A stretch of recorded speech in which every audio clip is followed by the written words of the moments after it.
Yep, after months of teasing a statement, Trump spoke about the issue yesterday in a 4-minute video posted to Truth Social. This is Donald Trump talking about abortion. Here's part of it.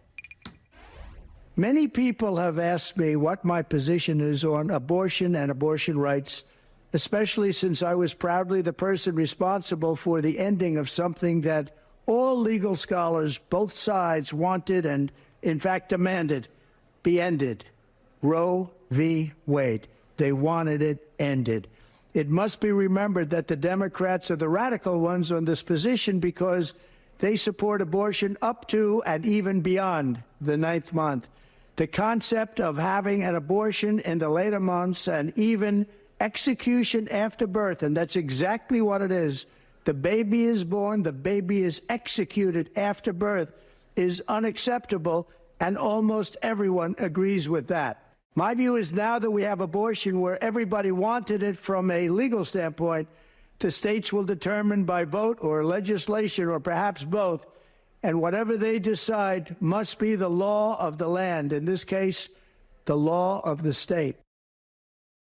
Many states will be different. Many will have a different number of weeks, or some will have more conservative than others, and that's what they will be. At the end of the day, this is all about the will of the people. Now it's up to the states to do the right thing. Like Ronald Reagan, I am strongly in favor of exceptions for rape, incest, and life of the mother. You must follow your heart of this issue, but remember, you must also win elections to restore our culture. You know, Willie, there's so many things wrong with this. I mean, so many lies that he's told. First of all, let's just start with some of the most obvious lies, Willie. He says that all legal scholars thought the Roe v. Wade should have been overturned. That's just not true. It's a huge lie. A small number of legal scholars thought that. There were many legal scholars across the spectrum that said it wasn't the most well-reasoned decision, but they weren't calling for the overturning of Roe v. Wade. More importantly, he talked about the will of the people. You can just look, I've said this before, you can just look across the decades. And one poll after another poll, when you ask people, do you want Roe v. Wade to be overturned? It's like 30%, 31%, 32%. It's always a radical minority.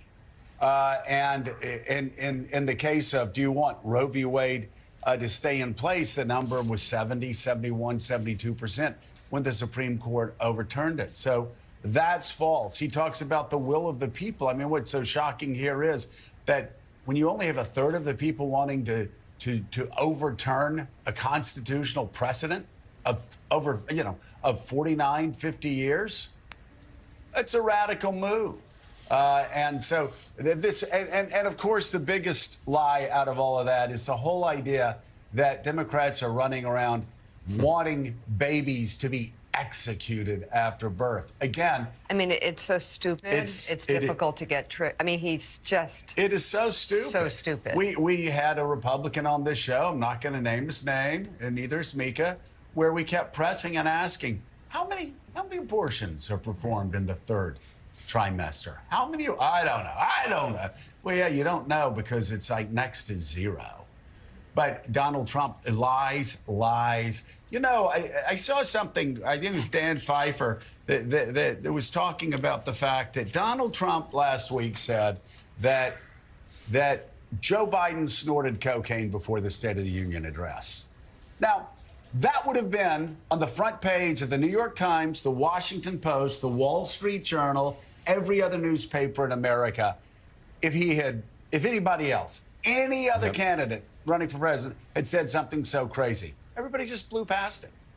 And he's allowed to give these abortion statements where he's just lying through his teeth constantly. Yeah. And people they will try to make him sound like a normal candidate. Oh, Trump came out saying that he's a big champion of federalism and he wants to keep it at the state level. And he's for the... No, you got to talk about this, the crazy lies, which is what the guy is doing every day and what he did in this speech. And by the way, even though he was lying through his teeth constantly about abortion, he ended up pissing off people on both sides. Yeah, let's let him keep talking. He did. He did. Obviously, Democrats didn't like what he said, but pro-life Republicans hated what he said. They want a national abortion ban. He said nothing about that. He said, my hands are clean of this now.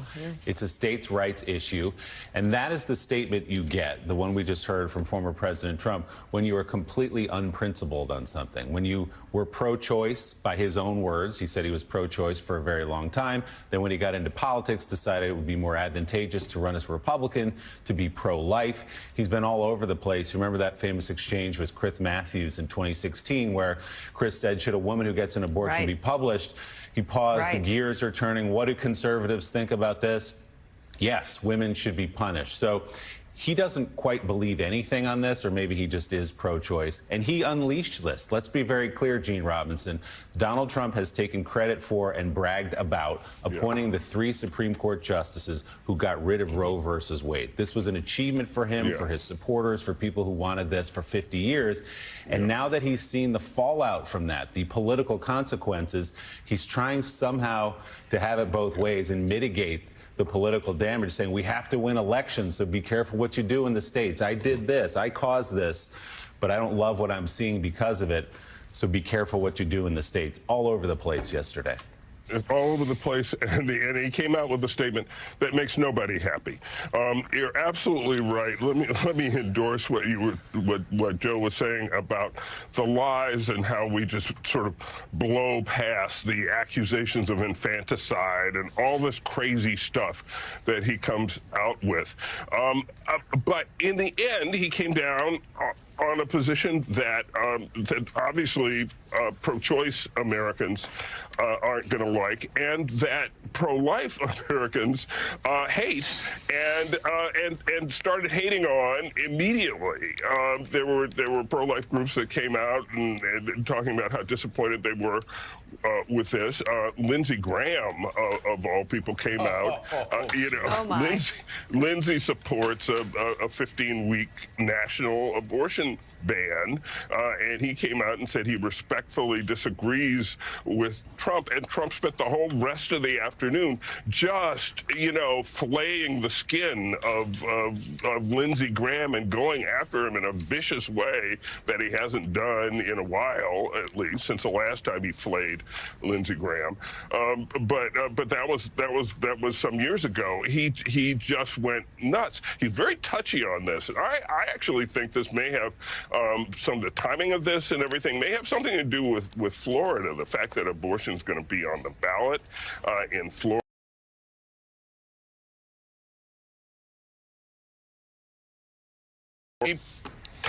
Every place abortion has been on the ballot in this country, including states that are redder than Florida, citizens have voted to enshrine abortion rights in their state constitutions.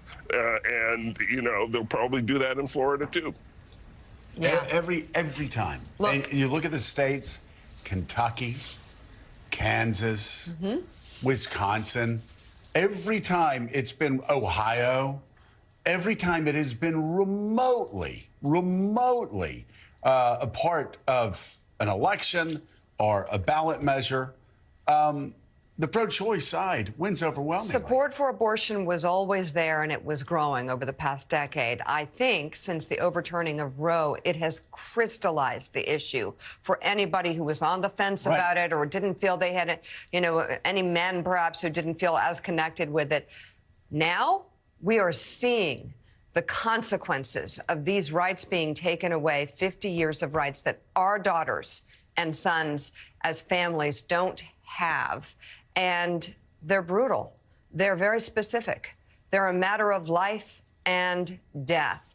And Donald Trump is on the wrong side of every position that exists practically on this. In a moment, we're going to show you. Well, can I go to Charlie real quick on this before we go to the Lindsey clips? Oh, yes. Yeah. Okay. Charlie, really quickly, and Mika is so right. There's so many people that now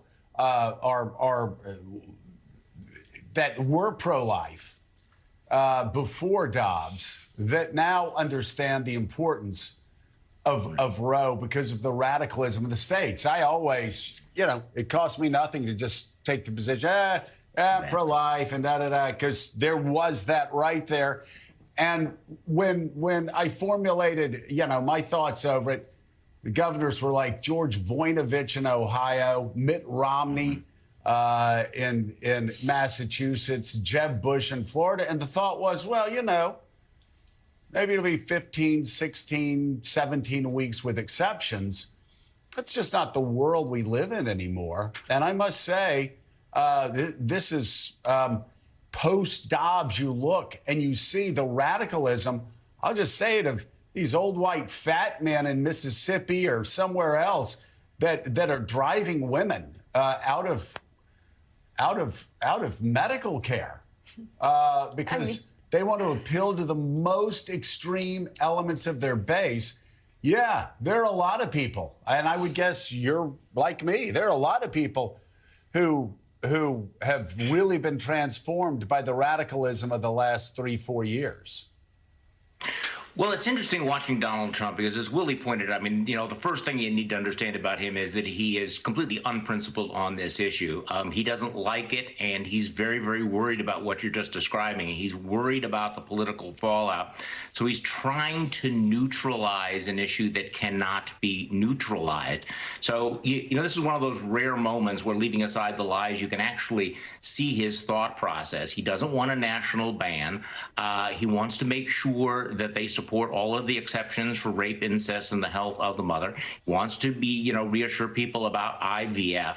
But now he's in this position where, on the one hand, he wants to claim credit for overturning Roe versus Wade. And on the other hand, but the pro-life movement, their reaction was deep disappointment. Now, what he's counting on, and he's probably right, is that people like Lindsey Graham and the pro-life movement will simply roll over, that they will say, okay, we're disappointed with this, but we're still going to support it. So he's taking them for granted. But I guess the question is whether or not, and in his mind, he thinks he's taking the least bad option, the most pragmatic option. But as you point out, I think the politics of this have changed. It's very unpredictable. He's very worried about it. The polls would indicate where the trend is going. And now he's thinking that he's taken it off the table, that he's going to turn it around and talk about how radical the Democrats are. But what does he do? What is his first opening gambit? The Democrats want to execute babies after birth, which is so ludicrous, so extreme, it's kind of eye-rolling, but that's his first play on this. Well, and he seems very uncomfortable in this entire statement because he's confused by it himself, which doesn't surprise me. And there's so many underlining factors to why he's confused by it or conflicted by it. I'll just say that. And you look at Wisconsin, where Charlie's from. Here's a state that's 50-50. It's a lot of Catholics in Wisconsin. They had a judge's race that everybody there knew, that conservatives knew, liberals knew, was going to shape the future of the Supreme Court there. And because of abortion, there's a landslide victory. A landslide victory for a very liberal judge who most likely would have been in a very tight race, but for the issue of abortion. By upending Roe, Donald Trump has undermined the health care of women across the country. And for their families to see that happening, playing out in real time, everybody now knows that it's more than whatever Donald Trump tried to. It's so stupid I can't even repeat it. I won't. No. It's the last ditch effort for them to hold on to this issue by saying something about abortion happening in the 9th month, which it doesn't. But by the way, we're talking about terminations. That never happens. That never happens. What does happen is there are bans, 6-week bans right now. They're total bans. There are. You look at Texas, the law is getting more extreme. You're talking about bounties now. The discussion of bounties. And Jackie Alamany, he can try to paint Democrats as extremes by lying about all of these babies being executed. But it's just a lie. The numbers don't hold up. But what people do see in their lives every day is they see people having to make difficult decisions. They read about women every day being denied health care, being put in the most horrible of positions. And the Biden campaign very effectively is running ads of some of those women who, unlike Donald Trump's lies, really have suffered because Trump, quote, terminated Roe v. Wade. Yeah, Joe, I mean, if you want to just look at the mission creep already, let's look at the debate about IVF, in vitro fertilization, and the way that this conversation and what Donald Trump unleashed during his presidency has caused to this important reproductive support system for women who are struggling to conceive. My heart is actually beating a little bit more than usual right now because I'm someone who just has gone through IVF, and the fact that women are now faced with this issue in the states where you have people who initially were in support of overturning Roe v. Wade and now have come out, these House Republicans, saying that they're in support of it and that this wasn't what they had initially intended when it came to seeping to other different parts of trying to legislate reproductive rights. But this is something that, again, has been kicked to the states. And states are now, these Republican-controlled legislatures, passing these laws that are, restricting access, whether it's in small ways or big ways.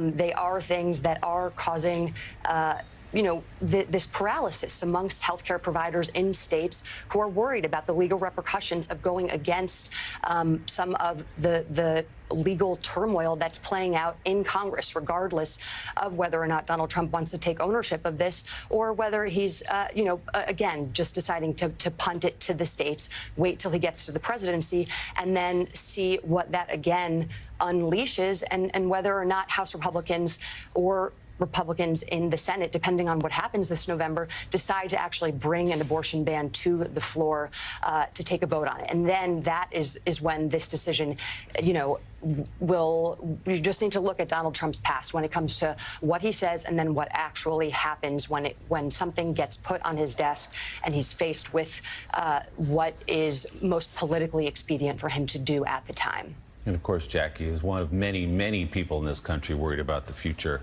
of IVF, given some of the signals we've heard from certain corners of this country. Across the political spectrum, by the way. IVF is popular no matter what party you vote for. So, Jonathan, let's talk about the Biden campaign's response, the White House response to all of this. They watched that video, that mush of an argument that Donald Trump made that wasn't really an argument.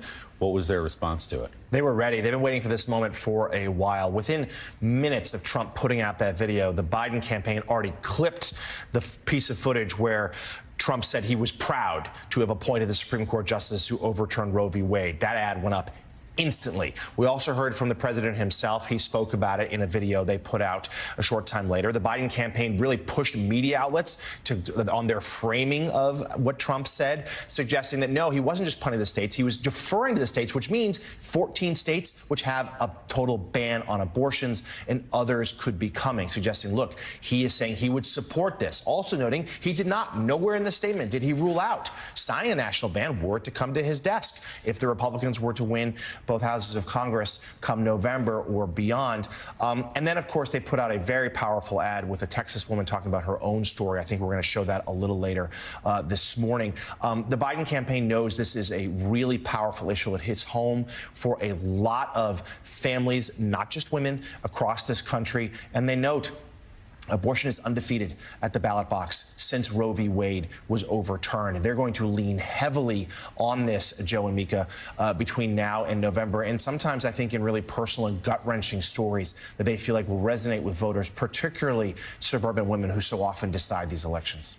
Yeah, suburban women. There are so many. Suburban women from Atlanta up to Milwaukee. And speaking of Milwaukee and Wisconsin, Charlie Sykes, I sense that if Tim Russert were here, he'd hold up a whiteboard that would say it's all about Wisconsin, Wisconsin, Wisconsin.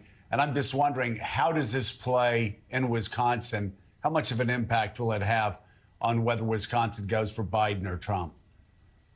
Well, as usual, Wisconsin is going to be on a knife's edge. Every election here is decided by about 20,000 votes. But Joe, you mentioned this Supreme Court election that took place last year, and that really was a referendum on abortion. And it would normally it was one of those elections that conservatives would normally have a pretty significant edge because of the turnout and vote, and yet it was an overwhelming landslide. This is an issue that is absolutely toxic for Republicans. And in Wisconsin, Republicans have always tried to downplay the issue. They've tried to, people like, legendary Governor Tommy Thompson would say, I'm pro-life, but he's not going to actually talk about it that much, and certainly not push through draconian legislation.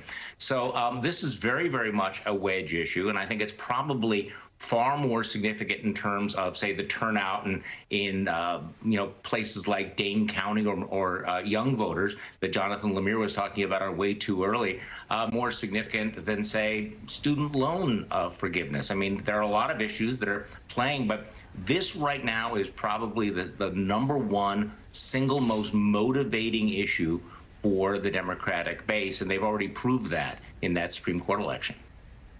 Charlie Sykes, thank you very much. And still ahead on Morning Joe, a lot to get to. Israeli Prime Minister Benjamin, the eclipse. I mean, you and I, we had our glasses on. People kept sending us pictures. We were waiting. We were.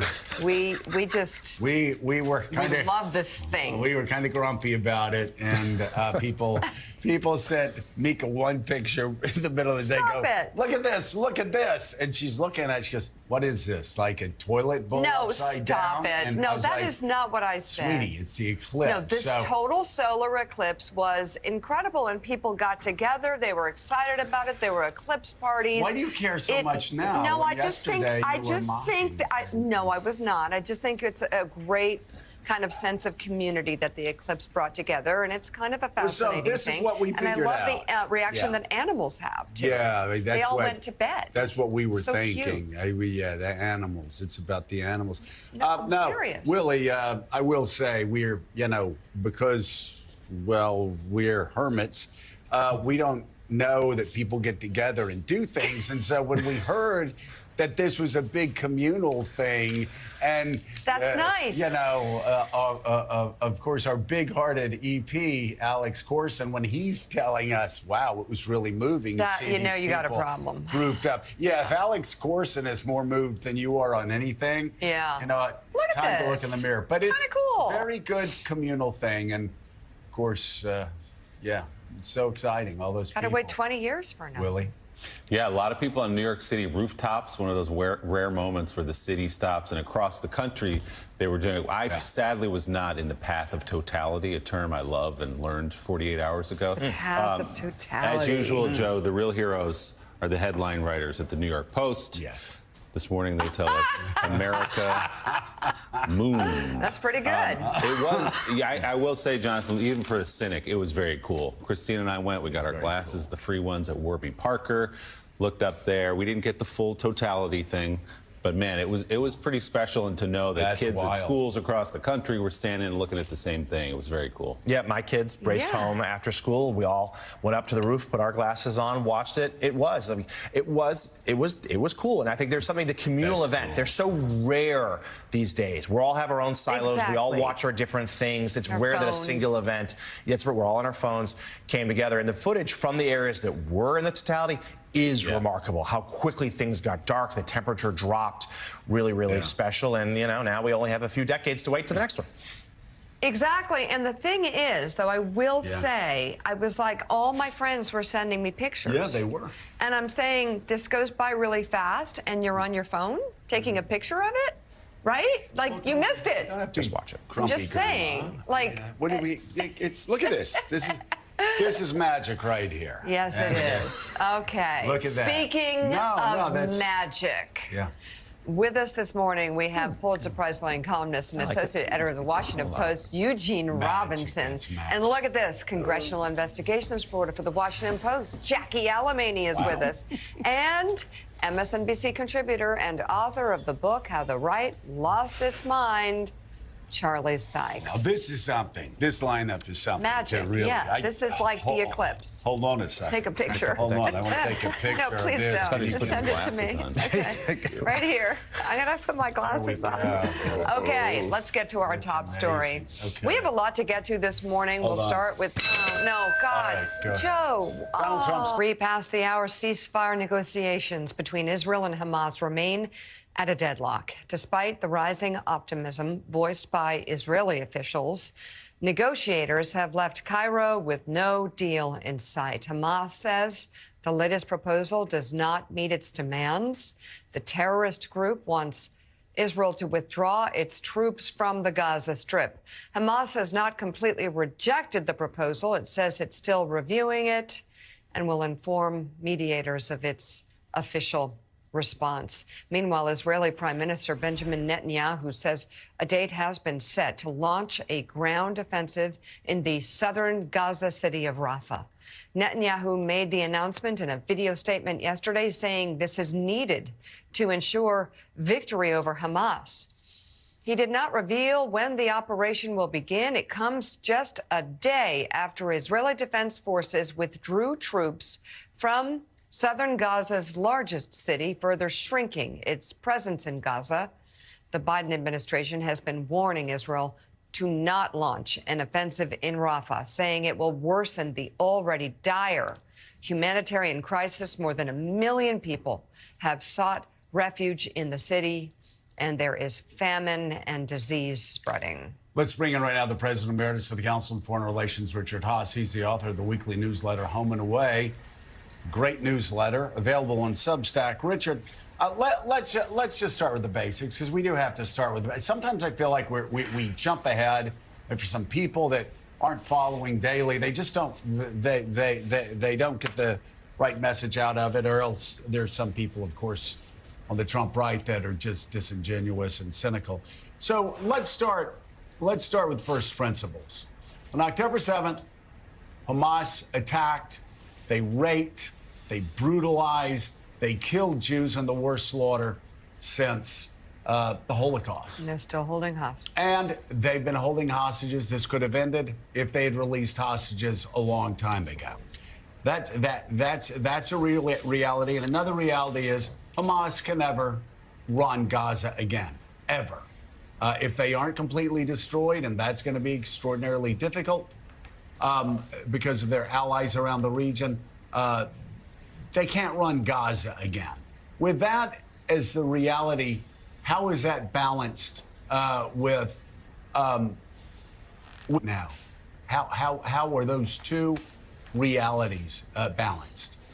Well, Joe, you're right to juxtapose those two realities, and you've got a third reality, which is the one of hostages. And that's why you see these competing stories coming out. And you've got this big debate in Israel about what should take priority. Is it the continued military operations against Hamas, or is it to agree to a ceasefire and get hostages out? And then the problem is Hamas is pushing back against a ceasefire. It's raised its demands. There's been one ceasefire pause over the last 6 months for an exchange of hostages and some Palestinian political prisoners. And as you heard in the opening report that Mika read, Hamas has raised its requirements. It's now looking not simply for exchanges, but it wants an end to Israeli occupation. Bibi Netanyahu is coming under pressure from both sides, those who want him to agree to a ceasefire and those who want him to go ahead with the operation in Rafah. Then he's getting pressure from Joe Biden, essentially saying, don't go ahead. You've got more than 1 million Palestinians packed into a small part of southern Gaza. If you do that, there will be large numbers of civilian casualties no matter what. And last but not least, Netanyahu said he needs to finish the job. I'm not sure that's conceptually possible. Imagine they go into Rafah and they kill another couple of thousand Hamas fighters. They also kill several thousand civilians. What then? What then? What happens then the day after? You still have the fundamental question of an occupation, an alienated local population. Hamas will come back in some areas, or radicalism will rise up. I still don't understand, as they used to say in Iraq, how does this end? I still don't understand the connection between Israeli military action and the idea of leaving something politically that you can coexist with. Well, but one thing we understand is if Israel withdraws from Gaza, then Hamas declares victory, and they're allowed to do whatever they want to do with those hostages under the tunnel. So I understand Israel not leaving Gaza until, of course, the hostages are secured and Hamas is destroyed. One thing, though, I don't quite understand is this idea that we have to continue, we have to have a full-scale attack on Rafah to get the hostages. That seems to be the argument from Netanyahu's government. That's not what hostage families are saying. So far, That's because what happens is they go into Rafah and they get close to the Hamas leaders that are still hiding out in Rafah. The hostages will be killed. There really does have to be a middle way. I know that will enrage the extremists on all sides. But going in and going into Rafah and killing 10,000 more civilians and killing more members of Hamas, I need someone to explain to me. I know the threat of that actually makes Hamas negotiate in a more effective way, but the actual going in and the killing of 10,000 more civilians and getting closer to those Hamas leaders that are in Rafah, I don't see how that helps facilitate the release of the hostages. well, the reason you don't see it is because it doesn't. I actually think Israel has reached something of a fork in the road where it has to decide whether its strategy is Hamas first or hostage first. If it's Hamas first, whether I agree with it or not, I tend not to, then you would have a new offensive in southern Gaza. If it's hostage first, you would hold off that. You would try to negotiate something, or even, and that's a big decision, you would have to decide to essentially call off the rest of the military operation. I don't think that's in the cards. So Israel's caught. The reason that you can't see how to balance these two is I don't think you can. And Israel now has reached a point where there's a tremendous tension between its military ambitions and its ambitions to get the hostages out. And Hamas realizes that, which is why they're hanging tough. Well, and Willie, that's the rub. I mean, that is the rub here. And why I say Israel can't leave Gaza until every one of those hostages are released or they are accounted for. That's the rub. There is a wide gap between the bombing of Rafah and the killing of 10,000 more civilians and leaving Gaza to Hamas. That's not an option, and I don't think most Americans would think that's an option. It is, again, pressure has to be applied to Hamas, or they will continue to negotiate in bad faith. I also, Willie, and we heard it last week, the United States was starting to pressure Qatar, a good ally of ours in many ways in the region, the biggest U.S. base in Qatar. At the same time, if Hamas is going to continue these negotiations and if they're going to walk away from them when they see that 10,000 more civilians aren't going to be killed, we have to pressure Qatar and say, listen, you know what? You harbor Hamas, you're harboring enemies, and you can't harbor them until they release all the hostages. How it works is you got a 98% offset, okay? There's big gaps here is when you're selling a whole bunch of electricity back to the utility company.